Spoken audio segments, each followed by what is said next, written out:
Tra i possibili nomi per un futuro sindaco della città di Agrigento è messo quello dell'onorevole Roberto Di Mauro. La nota, pubblicata addirittura in prima pagina del quotidiano regionale La Sicilia, dove citiamo testualmente: per Agrigento Lombardo gioca il Jolly Di Mauro, un nome sul quale gli alleati sarebbero pronti a puntare, nonostante qualcuno ricorda la vicenda giudiziaria che ha coinvolto l'ex assessore all'energia sull'appalto della rete idrica agrigentina.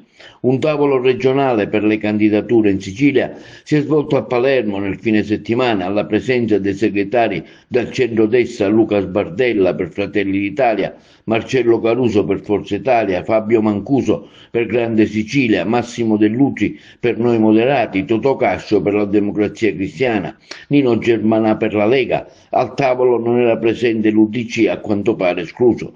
Sul tavolo le candidature di Agrigento, Enna, Marsala e Messina, dopo le dimissioni dell'attuale sindaco Federico Basile.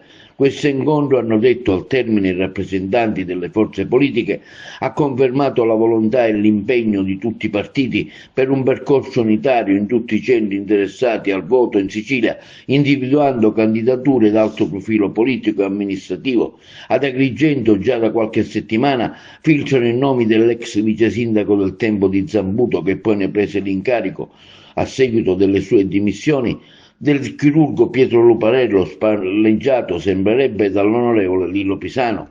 Anche l'ex sindaco Lillo Filetto ambisce a tale candidatura con un'ampia coalizione su cui sarebbe calato l'Alte di Fratelli d'Italia. Altro nome forte tra i candidati è quello dell'ex sindaco di Agrigento Lillo Sodano, che guidò la città dall'85 all'86 e poi dal 93 al 2001 e successivamente eletto senatore della Repubblica dal 2001 al 2006 nelle file del CCD, CDU-DC, coalizione Casa della Libertà. Tra le tante cose fatte dall'allora sindaco Sodano, che in tanti ricordano, è stata l'apertura del Teatro Pirandello, l'inaugurazione avvenuta alla presenza dell'allora Presidente della Repubblica Oscar Luigi Scalfaro. Il teatro fu riaperto dopo 39 anni di chiusura. Tra le tre opere compiute, l'apertura della piscina comunale del Palazzo dei Filippini, del parcheggio pluripiano di via Empedocle e tante le altre cose fatte per la città sono state raccolte in un suo libro, Meglio un giorno da sindaco, presentato allora dal critico Vittorio Sgarbi.